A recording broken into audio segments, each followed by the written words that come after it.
Wesh l'équipe, j'espère que vous allez bien. On se retrouve pour la vidéo du mois, pronostic de Bash in Berlin. Le décor a un peu changé, vous avez pu le remarquer. Il y a un mur de feuilles du coup maintenant ici, parce que j'ai installé les miroirs. Voilà, le mur de feuilles n'est plus là, parce que bah, les miroirs du coup sont installés. Vous voyez du coup une nouvelle partie du coup de la chambre que vous pouviez pas voir avant. D'ailleurs, bah là c'est la bande, enfin c'est la bande LED, c'est le tube qui est juste ici. Oh, je l'ai pas caché aujourd'hui. Il dépasse un petit peu. D'habitude, je le mets vraiment caché par ça. Mais là, du coup, il dépasse un petit peu. C'est pas grave. Bref, du coup, vous voyez un autre décor. Et d'ailleurs, fun fact, ici, on voit que c'est orange. Or qu'en réalité, genre, les LED sont littéralement les mêmes que ceux-ci. Donc c'est vraiment genre cette couleur-là qui donne cette couleur-là. Un peu bizarre. Mais bon, on va rien dire sur ça. Bref, on se retrouve du coup enfin, pour le pronostic de Bash in Berlin, j'allais dire sur la route de Bash in Berlin, mais non, ça c'est moi qui étais sur la route de Bash in Berlin, parce qu'évidemment, du coup, j'ai été voir bah, le live event en Belgique, dans mon pays, évidemment que je devais y aller, à Bruxelles. J'ai été voir du coup le live event, je n'en reviens toujours pas là actuellement, or que vraiment, genre, on est jeudi, oui, jeudi, c'était lundi. J'en reviens toujours pas. Voilà, je n'arrive toujours pas à réaliser de ce que j'ai vu. Je n'arrive pas à réaliser que j'ai vu de mes propres yeux des superstars américaines que je ne pensais jamais voir de ma vie. Enfin, en vrai, si, j'aurais, enfin, j'avais toujours ce rêve d'aller en voir un match de catch, mais bah, j'ai jamais eu la possibilité ni l'occasion de le faire. Là, c'était l'occasion parfaite. J'étais trop heureux. Voilà, vraiment, je suis trop heureux. J'ai filmé tellement de choses, etc. Je vais essayer de poster du coup, bah, enfin, très rapidement. Je sais pas si je vais réussir, mais je vais essayer en tout cas de poster du coup les vidéos que j'ai pu filmer, etc. De WWE Live Event Bruxelles, le Road to Bash in Berlin. Je vais essayer de poster ça du coup sur Instagram. Voilà, je vais essayer de poster ça en story. Je vais faire une petite bulle à la une WWE Bruxelles, je crois, ou WWE Event exprès où là je vais tout poster. Comme ça, si vous voulez voir du coup bah, des vidéos, etc., ce que j'ai pu du coup tourner, et ben ça sera posté là. Voilà, je pense pas faire une vidéo entière pour vous parler de tout ça. Je pense que sincèrement, on est clean. J'en parlerai peut-être dans le récap à la fin de l'année. Mais je vais pas vous faire juste une vidéo pour vous dire oh, j'ai été voir WWE à Bruxelles. Je pense pas. Je pense pas vous faire une vidéo sur ça. Sauf si peut-être vous faire un récap, etc. Peut-être. Ça serait stylé en vrai de vous faire un petit récap de ce qui s'est passé. Même si en vrai il y a déjà les résultats qui diffusent, etc. Mais du coup, peut-être vous donner mon avis par rapport à tout ça.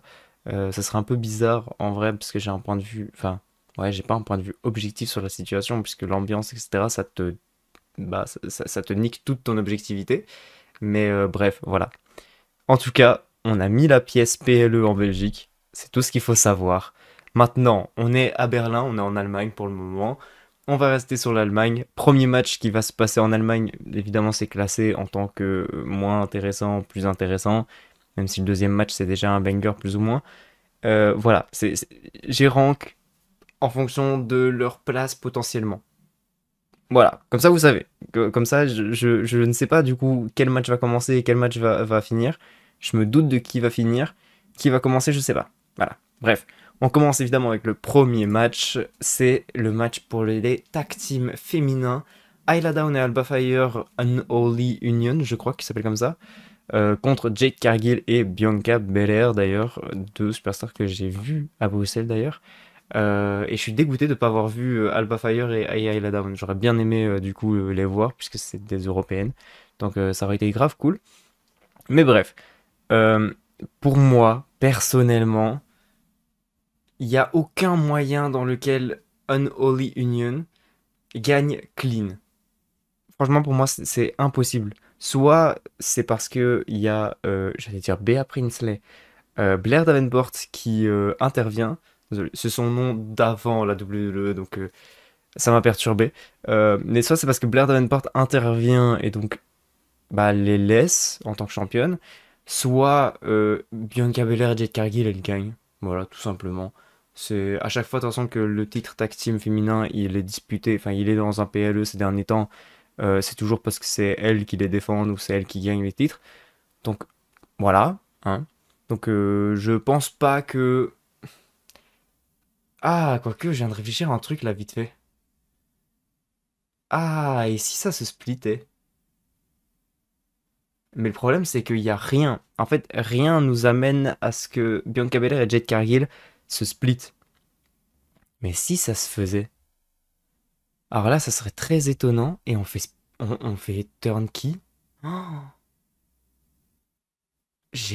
ouais, en fait, je sais pas. J'ai envie de faire turn Jade Cargill parce qu'en tant que méchante, je pense qu'elle peut être très intéressante, etc. C'est ce qui se passait du côté de la AEW.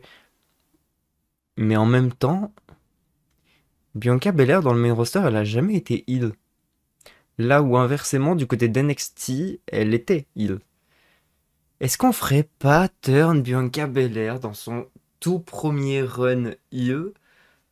Ah, ça pourrait être intéressant, mais je vous avoue que je pense pas. Je pense sincèrement que non.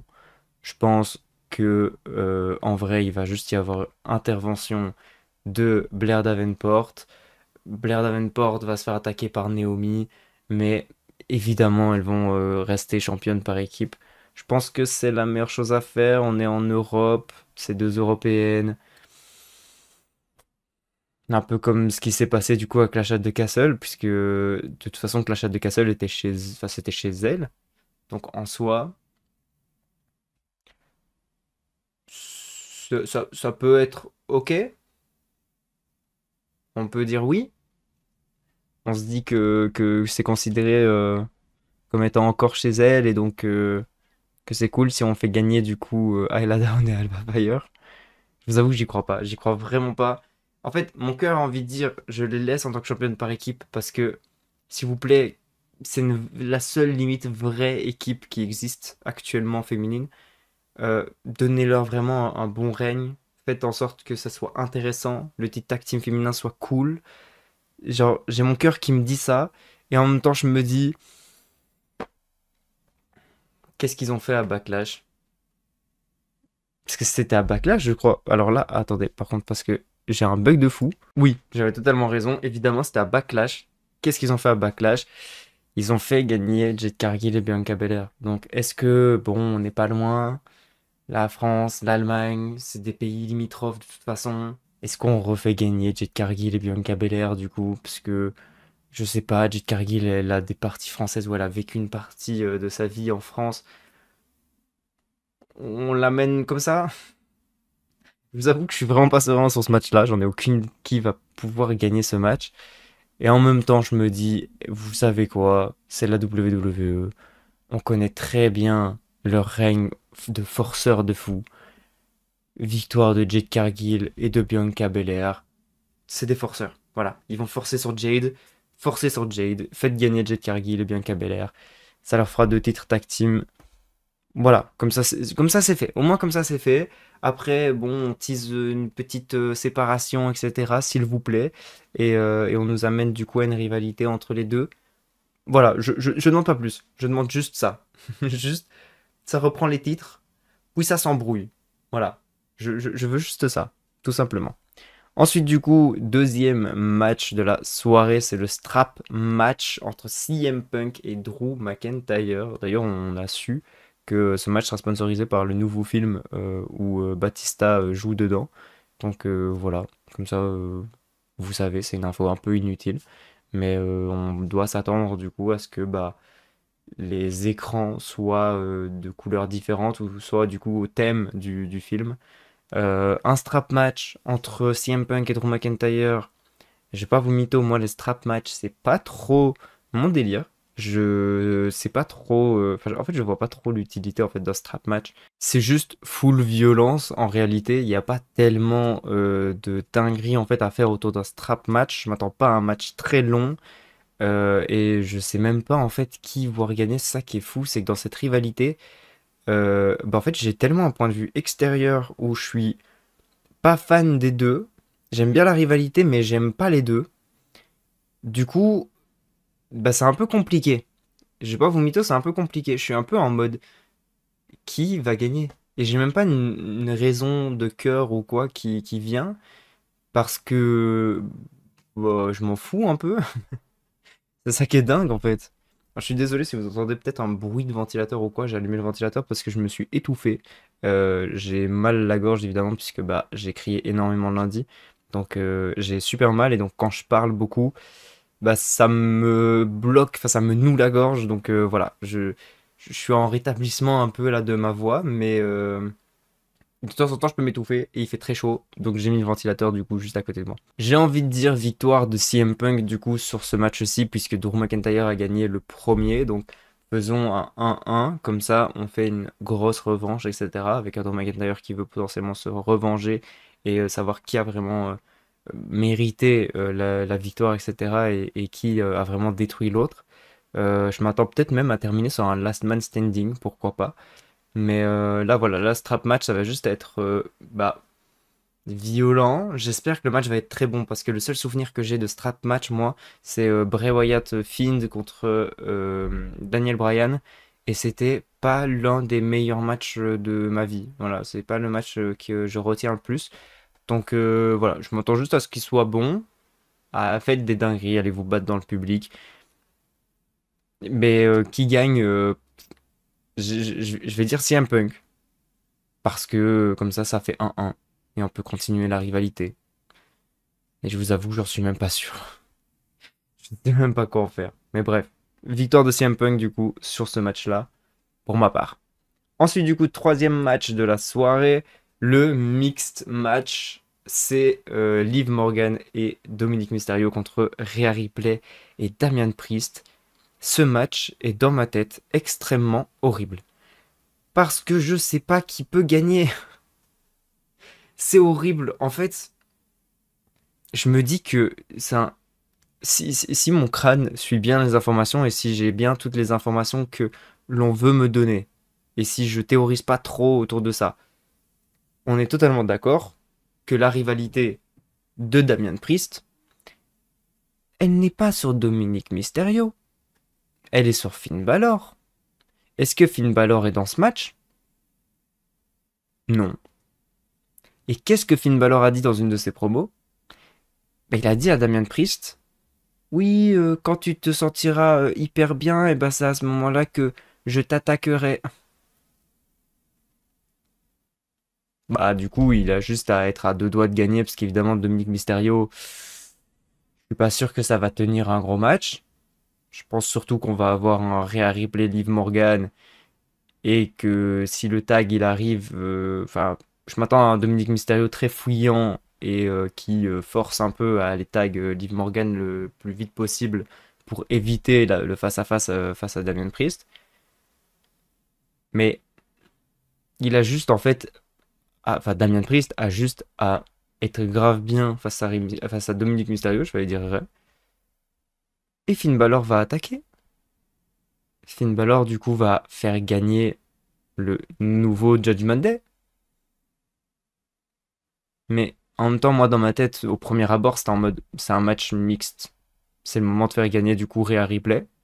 Comme ça, bah, ça prouve que bah, Rhea Ripley a droit à une chance au titre de Liv Morgan, encore une fois. Mais en fait, Finn Balor, à tout moment, il intervient en fait. Donc, ah, je... je suis trop perturbé en fait. Je suis vraiment trop perturbé dans ce match-là. Je sais pas qui va gagner. Dans ma tête, je me dis, sur 100%, Finn Balor, il va intervenir et il va faire gagner du coup Dominic Mysterio et Liv Morgan. Mais en même temps, comme je vous disais, c'est un mixed match. Il n'y a pas de titre en jeu, il n'y a rien qui est en jeu. C'est le moment de faire gagner du coup les faces. C'est le moment de faire gagner l'adversaire sans conséquence. Liv Morgan n'aura aucune conséquence sur la victoire de Rhea Ripley dans ce match-là. Elle perdra pas son titre, ça va rien changer à sa vie. Voilà, c'est juste genre le moment en fait de faire gagner les faces. Mais est-ce qu'ils vont vraiment faire ça? Bah je sais pas, j'en ai aucune idée. Parce que bah pour moi non. Pour moi il n'y a aucun moyen. Pour moi Finn Balor va intervenir et donc il y a tellement de choses à faire. Est-ce que du coup il va y avoir un nouveau membre dans les Terror Twins? Ce serait étonnant. Parce que c'est Terror Twins 2 quoi. Donc je sais pas. Je suis complètement perdu en fait dans toute cette rivalité. Elle est incroyable, elle est trop bien. Mais qui on fait gagner? Waouh, j'en ai aucune idée. Je vais dire, même si mon cœur a très mal lorsque je dis ça, Liv Morgan perd. Victoire de Rhea Ripley et Damian Priest, évidemment. Potentiellement faire gagner Damian Priest sur un Dominic Mysterio, ça protège Liv Morgan en plus de ça. Même si je pense qu'elle n'a pas spécialement besoin de protection, justement. Elle est plus vue comme une petite peste qui va essayer de magouiller pour conserver son titre. Donc je pense qu'elle n'a pas besoin d'être protégée. Personne ne la voit techniquement en tant que femme forte, femme capable de battre Rhea Ripley, alors qu'elle a quand même battu Becky Lynch. Mais on va rien dire.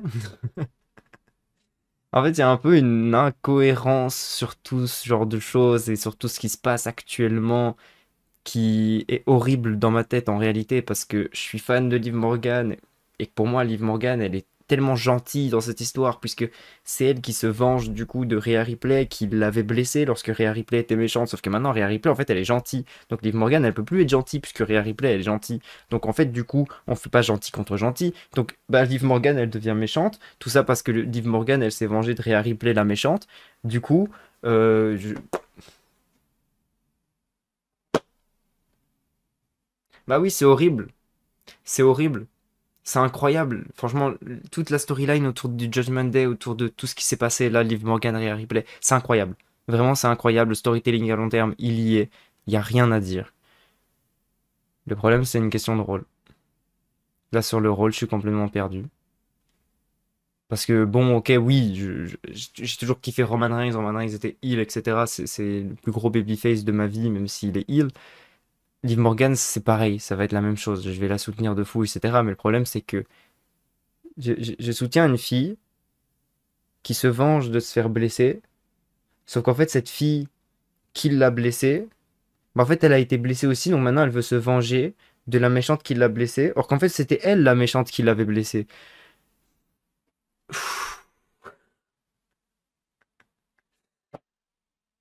C'est trop compliqué. Je n'en peux plus. Mon crâne explose. Je n'en peux plus. Cette histoire n'a aucun sens. Et genre, voir les gens acclamer Rhea Ripley et huer Liv Morgan, ça fait éclater mon cerveau. Voilà, je ne comprends pas. Je comprends pas. Genre, enfin, oui, je comprends évidemment, et oui, j'ai envie moi aussi d'acclamer Rhea Ripley tellement c'est incroyable maintenant le perso qu'elle devient, etc. Et j'ai envie de tuer Liv Morgan tellement c'est devenu une petite peste de fou. Mais ça n'a pas de sens. Dans toute l'histoire, ça n'a pas de sens. Elle est juste venue se venger d'une méchante. Mais en fait, au final, c'est elle la méchante. C'est plus possible, je ne comprends plus rien. Bref, on va arrêter sur les théories autour de ça. Victoire de Rhea Ripley et Damian Priest, on passe au prochain match, s'il vous plaît. Mon crâne n'en peut plus, je chauffe. Quatrième match de la soirée, évidemment. Cody Rhodes contre Kevin Owens. Avant dernier match, limite le main event, mais il y a un autre match qui passera en main event, c'est sur 100%. Donc on va le laisser là, pour le du coup dernier pronostic. Le match de fou. Le mec qui a main eventé WWE Bruxelles. Ça, c'est encore mieux. Main eventé Bruxelles, c'est mieux que Berlin. Je pense pas, mais c'est pas grave, vous inquiétez pas. Bref, Cody Rhodes qui défend son titre Undisputed contre Kevin Owens. Je ne comprends pas encore une fois. On va encore une fois être aigri, comme je pense une bonne partie en réalité des fans actuels. Je vais être comme vous, je vais être aigri aussi. L'utilité de ce match, Cody Rhodes gagne, conserve son titre. Pourquoi Kevin Owens gagnerait? Il n'y a rien autour de lui. Il est juste là pour se battre contre la Bloodline. C'est juste un match pour faire passer le temps. Tout comme 80% des matchs de Cody Rhodes depuis le début de son règne. Et je suis gentil à dire 80%. Parce que tous les matchs, en fait, à part celui contre Solo Sikoa, où il y a un peu de sens, où t'es en mode, peut-être, même si on se doutait du retour de Roman Reigns, etc., qui empêche Solo Sikoa de devenir champion, on s'en doutait, techniquement on s'en doutait. Mais tous les autres matchs, de toutes les autres défenses de titre de Cody Rhodes, on connaît le vainqueur avant le début du match. Alors certes, ça change rien. Cody Rhodes et Jay Styles à Backlash, on s'en doutait. Ça n'avait aucun sens. Cody Rhodes allait conserver son titre évidemment. Mais c'était stylé. Et c'était un très bon match. Et je peux pas dire le contraire parce que ça a été le main event de Bruxelles aussi. Et c'était très bien. Et le public était très chaud aussi, tout comme à Backlash. Vraiment, c'était pareil. Mais ça n'a encore une fois aucune utilité. Il n'y a pas d'histoire derrière. Est-ce que Kevin Owens va trahir Cody Rhodes? Si Kevin Owens trahit Cody Rhodes, qui viendra défendre Cody Rhodes contre la Bloodline après? Bah plus personne. Parce que Kevin Owens, c'est le pro contre Bloodline. Depuis le début de sa vie, le mec, il est contre la Bloodline. Depuis la création de la Bloodline, il est contre. Voilà, ça a été limite ça a été l'un des premiers adversaires de Roman Reigns dans son règne. Ça a été l'un des premiers adversaires des Usos. Enfin non, peut-être pas des Usos, mais en tout cas, ça a été celui qui a détrôné les Usos. C'est vraiment le mec qui est constamment là. Voilà, depuis le début de la Bloodline, il est totalement présent. Je pense vraiment que il a 40% présent. Techniquement, il en fait partie de cette Bloodline. Il est juste anti-Bloodline, mais il en fait partie techniquement. Tellement il est présent, il en fait partie. Mais franchement, je vois pas l'utilité de faire gagner Kevin Owens. Alors oui, ok, ça serait cool de voir Kevin Owens avec un titre qui ressemble potentiellement à celui universel à l'époque. Et que c'était bien, mais c'était pas le même Kevin Owens. C'est un Kevin Owens méchant. C'est un Kevin Owens gentil peut vraiment avoir ce rôle que Cody Rhodes possède là actuellement? Non. Littéralement non. Je pense pas. Cody Rhodes gère plutôt bien. Voilà. C'est cool. C'est un bon champion. Il est gentil, voire trop gentil. C'est pour ça que c'est un peu relou des fois. Mais bon, on peut rien dire sur ça. Cody Rhodes actuellement, ça gère bien. On va le laisser champion indisputé. Ah, j'ai replacé mon micro parce que je trouvais qu'il prenait énormément de place. On va passer du coup au 5e match de la soirée, le main event, c'est sûr, 100%. Le mec dont tout le monde a envie, enfin Vince McMahon surtout, avait très envie de faire en sorte que ça soit un Allemand, que ça ne l'est pas. Ça ne l'est pas du tout, c'est pas du tout un Allemand. Mais il voulait énormément que ce mec ait le nom d'un militaire allemand dans une époque pas très cool. D'ailleurs, ça a été... Oui, oui, fun fact de fou, mais bon, normalement, il devait avoir vraiment le nom d'un général allemand. Et quand ils se sont rendus compte que c'était un mec de cette période pas ouf de Seconde Guerre mondiale, ils ont dit, ah non, on va raccourcir. Et ils ont pas mis le nom de famille. Voilà pourquoi actuellement il s'appelle juste Gunther. Point. Sinon, il devait vraiment avoir un nom de famille de base, Gunther. Mais ils se sont dit, oula, non, en fait, non, on va pas faire ça. Là, c'était un monsieur pas gentil. On va pas... Il est pas gentil, notre Gunther, mais pas à ce level-là. Donc ça n'a pas été validé, heureusement. Gunther qui défend son titre. Évidemment, Gunther qui est autrichien, pas allemand, mais je sais pas pour quelle raison Vince McMahon avait envie de le mettre en tant qu'allemand ou qu'en tant qu'autrichien. Va savoir pour quelle raison. Le mec s'appelait Walter, avant. Maintenant, il s'appelle Gunther depuis qu'il est dans le roster principal. L'utilité, je ne sais pas. C'est limite la même chose. Mais bref. En tout cas, Gunther défend son titre World Heavyweight contre Randy Orton. Et putain, ça va être un match de fou, hein. Mais encore une fois, l'utilité. L'utilité. Aïe. C'est compliqué. Il n'y a pas trop d'histoire derrière. La seule histoire qu'on a du coup entre les deux, c'est ah, tu m'as pas arrivé les épaules en réalité au King of the Ring, donc ton titre, t'es pas censé le posséder, puisque c'est moi qui. Enfin, j'aurais pu gagner le King of the Ring aussi, donc potentiellement aller gagner le match à SummerSlam aussi. Oulala,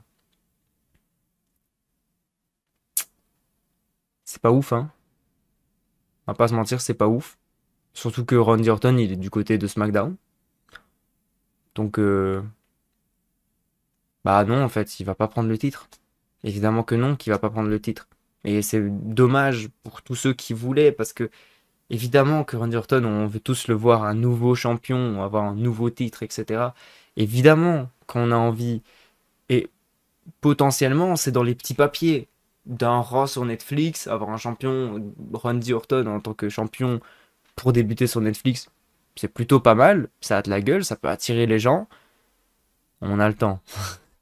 C'est en 2025, on a le temps, on n'est pas encore en décembre, on peut encore faire des matchs de fou, etc. En plus de ça, on est en Allemagne. Gunther, quel catcheur, évidemment. En plus de ça, l'avoir vu en vrai, là maintenant, c'est bon, c'est validé. Gunther, effectivement, tu es incroyable. Voilà. Oui, je t'ai hué pendant énormément de temps, pendant tout ton match, je t'ai hué, mais j'avais pas le choix. Mais sincèrement, bah oui, oui, faisons gagner Gunther, évidemment. Donnons-lui par contre enfin une vraie rivalité qui sert réellement à quelque chose et qui alimente quelque chose de réel, au lieu d'avoir juste des matchs comme ça, comme bah, Cody Rhodes là depuis le début de son règne en fait. Commencer vraiment à créer quelque chose. Ça serait vraiment intéressant d'avoir une vraie rivalité et une vraie utilité, une vraie tension derrière ce titre. Là actuellement on n'a aucune réelle tension.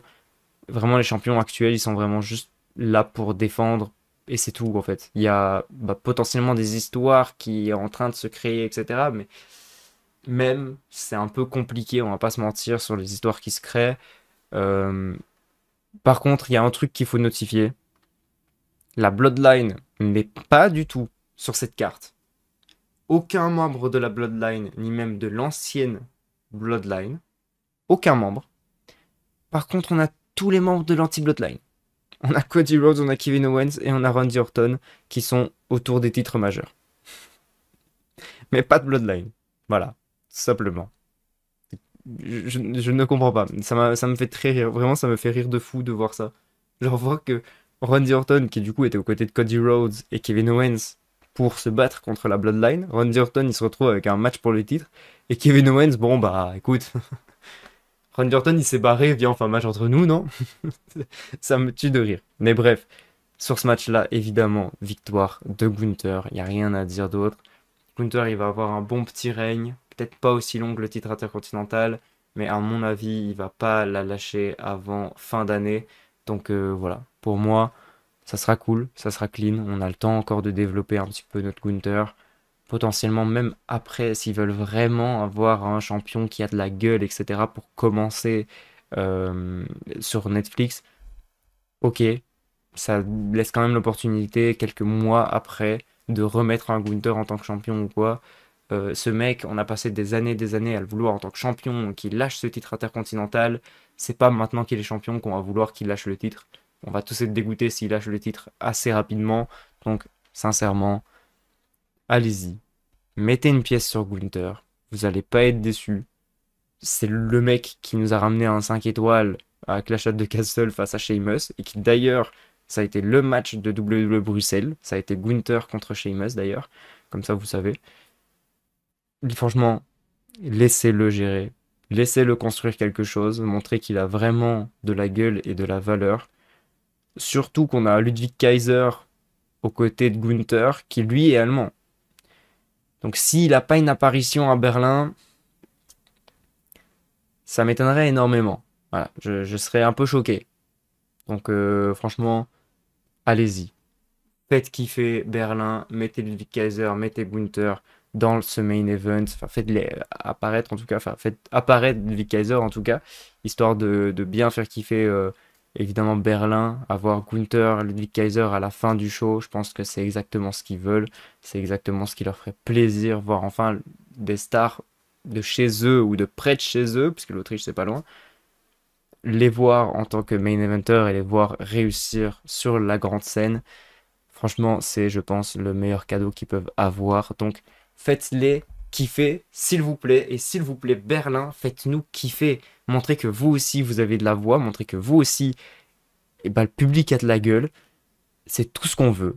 Montrez que c'est possible de rivaliser avec la France. Montrez que c'est possible de rivaliser avec la Belgique comme on a pu le faire du coup lundi. Montrer que c'est possible. J'ai pas vu d'ailleurs ce qui s'est passé dans toutes les autres villes, etc., Stuttgart, etc. J'ai pas vu ce qui s'est passé, j'ai pas vu le public, etc. Mais en tout cas, je sais qu'en Belgique c'était incroyable. Je sais que à Rotterdam c'était pas ouf. Donc voilà. Au moins, vous avez cette info. Montrez que l'Allemagne aussi, ça a un pion et ça sait faire la fête évidemment. Ça sait chanter. tout comme le fait la France et tout comme essaye de le faire la Belgique. On n'a pas encore droit à notre PLE, mais on essaye quand même de le faire. Bref, sur ce, c'est la fin de cette vidéo, de ce pronostic. Je vais m'arrêter assez rapidement, évidemment, parce que je ne sais pas combien de temps je suis, parce que je sais que j'ai fait pas mal de pauses, etc., parce que j'ai failli m'étouffer à un moment donné. Donc je ne sais pas combien de temps je suis de vidéo, donc je vais cut assez rapidement pour ne pas m'étaler sur plein d'autres sujets. Bref, sur ce, je vous fais des bisous. J'espère que vous allez passer un très bon PLE. J'espère que je vais passer un très bon PLE. Je compte sur vous, les Allemands, même si vous ne parlez pas français, mais c'est pas grave. S'il y a des Allemands qui parlent français, je compte sur vous. S'il y a même des Belges ou des Français qui vont se rendre en Allemagne, je compte sur vous pour donner une ambiance incroyable. Pour oh, il faudrait faire un simplement 2, mais en allemand. Ça serait pas mal ça. Je sais pas comment on dit simplement 2 en allemand, mais faites-le. Foncez, faites-le. Faites des nouveaux chants. Faites des trucs stylés. On est dans la découverte totale. On veut juste découvrir le public allemand. Montrez-nous que vous êtes incroyable. Je sais qu'il y a une très grande compagnie de catch, la WXW, qui se situe en Allemagne. Franchement, montrez-nous que vous êtes une ville, enfin un pays de catch. Montrez-nous que ce public, il a de la gueule. S'il vous plaît. Voilà, c'est tout ce qu'on veut. Sur ce, j'espère qu'on va passer un très bon PLE. J'espère que vous avez kiffé cette vidéo. Je vous fais des bisous. Ciao, ciao.